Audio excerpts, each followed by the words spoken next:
திருவிழா கடையில் கிடைக்கிற இனிப்பு காய்ச்சோ வீட்லேயே நல்லா மொறுமொறுன்னு எப்படி செய்கிறதுன்னு பார்த்துடலாம். இதை செய்கிறதுக்கு ஒரு பாத்திரத்தில் 1 கப்பு கடலை மாவு, 1/4 கப்பு அரிசி மாவு, கொஞ்சமாக உப்பு சேர்த்து நல்லா கலந்துக்கோங்க.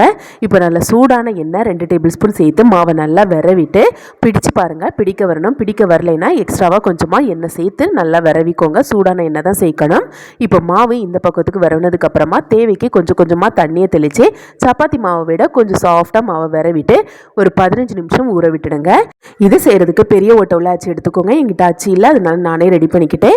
இப்போ அச்சுக்குள்ளே மாவை நிரப்பிட்டு கொஞ்சம் கொஞ்சமாக மாவை பிழிஞ்சு எண்ணெயில் சேர்த்துக்கோங்க. மிதமான தீயில வச்சு நல்லா மொறுன்னு பொன்னிறமாக சிவந்து வர வரைக்கும் பொரிச்சு எடுத்து நல்லா ஆற விட்டுடுங்க. எண்ணெயில் டைரெக்டாக பிழிஞ்சு சேர்க்க பயப்படுறவங்க இது மாதிரி கரண்டியில் பிழிஞ்சிட்டு அதுக்கப்புறமா எண்ணெயில் போட்டு பொரிச்சுக்கோங்க. அச்சு இல்லாதவங்க கொஞ்சம் கொஞ்சமாக மாவை எடுத்து இந்த மாதிரி நீலவாக்கில் தேய்ச்சிட்டு எண்ணெயில் போட்டு பொரிச்சுக்கோங்க. இப்போ கடாயில் 3/4 கப்பு சீனி, 1/4 கப்பை விட கொஞ்சம் அதிகமாக தண்ணி சேர்த்து பாகு காய்ச்சிக்கோங்க. நல்லா நுரைச்சி பொங்குனதுக்கு அப்புறமா தண்ணியில் ஊற்றி பாருங்கள். எடுக்க வரணும். நல்லா சாஃப்டாக இருக்கணும். இந்த பக்கம் வந்ததுக்கு அப்புறமா பொரிச்சு வச்சிருக்க காய்ச்சல் எல்லாத்தையுமே சேர்த்துட்டு நல்லா கிண்டி விடுங்க. இது போல் ட்ரை ஆகிற வரைக்கும் தீயை குறைச்சி வச்சு கலந்து விட்டுக்கோங்க. ட்ரை ஆனதான் அடுப்பு ஆஃப் பண்ணிவிடுங்க. ரெசிபி பிடிச்சிருந்தா சேனலை சப்ஸ்கிரைப் பண்ணி சப்போர்ட் பண்ணுங்கள்.